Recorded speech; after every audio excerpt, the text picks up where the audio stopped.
Welcome to your channel Ray of Hope, and this is going to be second day of our Android application penetration testing series, right?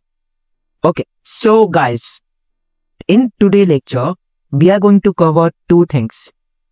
What are the test cases do we have that we will be covering in this course for static Android application penetration testing? And what are the test cases do we have to be performed in Android dynamic penetration testing?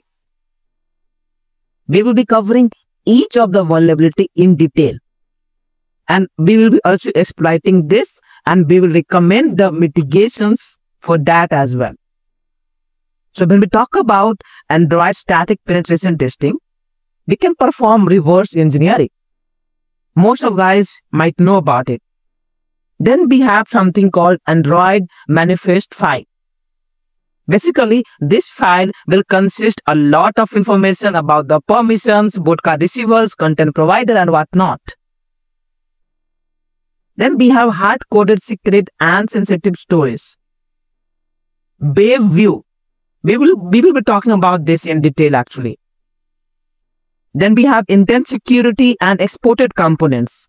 Like if the permission is exported, which is true or not. Then we have debugging. If it is true or false. If it is true, then what will happen? If it is false, then what will happen? And if it is true, then how we can exploit it? Broadcast receivers, content providers, source code obfuscation actually. So if you are able to read the code, you don't need anything, right? It is not like encrypted or like you just read it clearly, right? In plain text you can say. So that's a vulnerability. Then we have weak encryption. Like, are they using any weak cryptography? So you have to identify that. Then all those insecure and Android permissions. Basically, these permissions and receivers we will be checking in Android manifest file itself.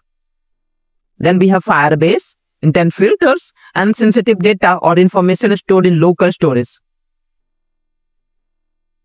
When we talk about dynamic penetration testing checklist, we have SSL pinning bypass.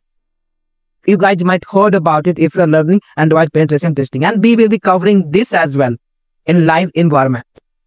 Then we have a root detection bypass, and then also we have to check if there is an emulator detection or not. Like as if you know what, to perform Android application penetration testing, you would either need a rooted device or an emulator, right? So sometimes if they have implemented emulator detection, so the application would not be able to run on an emulator, right? Then we have IDOR, SQL injection, authentication and authorization, privilege escalation. Basically all the other web vulnerabilities.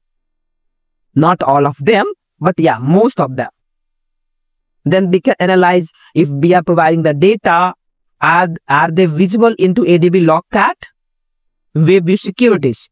Okay, I just talk about web view security in static and web view security in dynamic too. Why? Why it is there in both? I have a question for you. Do you think that we can perform XSS injection in the Android application as well? And if it is yes, then why and how?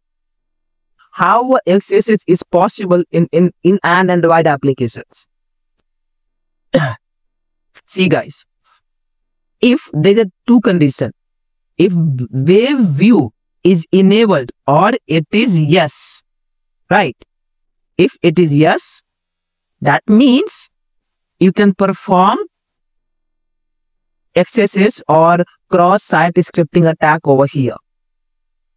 So I just answered you really good questions that if you can perform XSS in an Android application or not, and if you can perform, what are the base of it. So if wave view is enabled, then you can perform XSS. If it is not enabled, then you cannot. And where you can see this wave view? In this Android manifest file. So we will be covering all of them in detail. Stay tuned with us. So I just told you that they can perform not all of them, but most of the web vulnerabilities in Android, right? So if I give you an example, XSS, right? We can perform that. But do you think that they can perform clickjacking? No, right? Obviously not, right? Or host header injection? Okay, you might be thinking that we can perform host header injection. But you know what, guys? Most of the requests and responses in an Android application are based out of API. So there is no point to perform host header injection in an Android applications. Cache poisoning, session hijacking. So these are the some vulnerabilities. There would be more. I'm just giving you some of the example that you can keep in your mind. So this is about the today's agenda.